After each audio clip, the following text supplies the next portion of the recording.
আসসালামু আলাইকুম রহমতুল্লাহ। সম্মানিত দিনী ভাই বোনেরা, শুক্রবার দিনে রাতে দোয়াটি গোপনে একবার পড়ুন।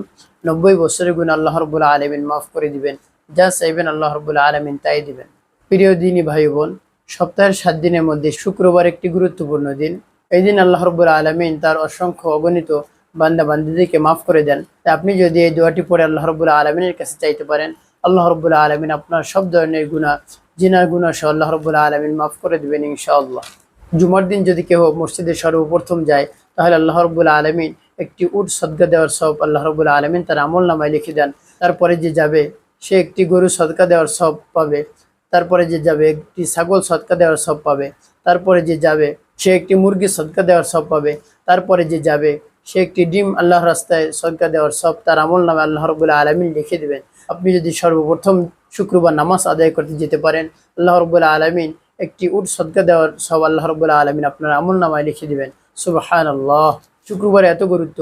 এই শুক্রবার হযরত আদম আলাইহিস সালামকে আল্লাহ রব্বুল আলমিন সৃষ্টি করেছেন। আদম আলাইহিস সালামকে জান্নাতে প্রবেশ করিয়েছেন, আদম আলাইহিস সালামকে জান্নাত থেকে বের করিয়েছেন।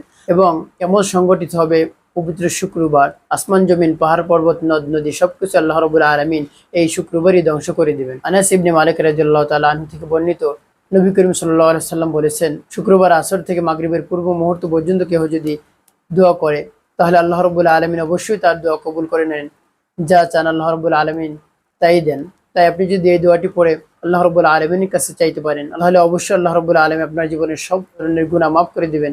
আপনার জিনার গুনাহ, যত ধরনের গুনাহ রয়েছে আল্লাহ রব্বুল আলমিন মাফ করে দিবেন। তাই আপনি শুক্রবার আসরের নামাজ জামাতের সাথে আদায় করে মুসল্লায় বসে একবার আল্লাহু আকবার, 3 বার আস্তাগফিরুল্লাহ পাঠ করবেন। আস্তাগফিরুল্লাহ আস্তাগফিরুল্লাহ। তারপর একবার আয়াতুল কুরসি পাঠ করবেন। তারপর আপনি এই দোয়াটা পড়বেন, আল্লাহুম্মা আনতাস সালাম ওয়া মিনকাস সালাম তাবারাকতা ওয়া তাআলাইতা ইয়া যাল জালালি ওয়াল ইকরাম। তারপরে আপনি 100 বার তাসবিহ পাঠ করবেন, 33 বার সুবহানাল্লাহ, 33 বার আলহামদুলিল্লাহ, 34 বার আল্লাহু আকবার।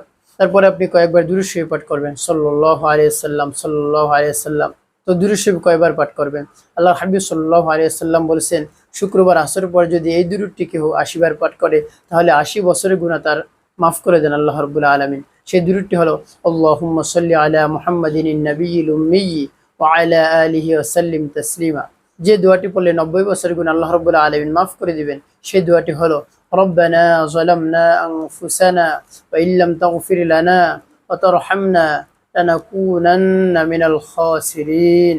অর্থ হলো, হে আমার রব, আমি আমার নফসের উপর জুলুম করে ফেলছি, আমাকে মাফ করে দেন এবং আমার উপর রহম করুন, না হয় আমি ক্ষতিগ্রস্ত হয়ে যাব, আমি ধ্বংস হয়ে যাব। এই দোয়াটি পরে যদি আল্লাহ রাব্বুল আলামিনের কাছে আপনি হাত তুলে চাইতে পারেন, আল্লাহ রাব্বুল আলামিন আপনার সব ধরনের চাওয়া পাওয়া পূরণ করে দিবেন।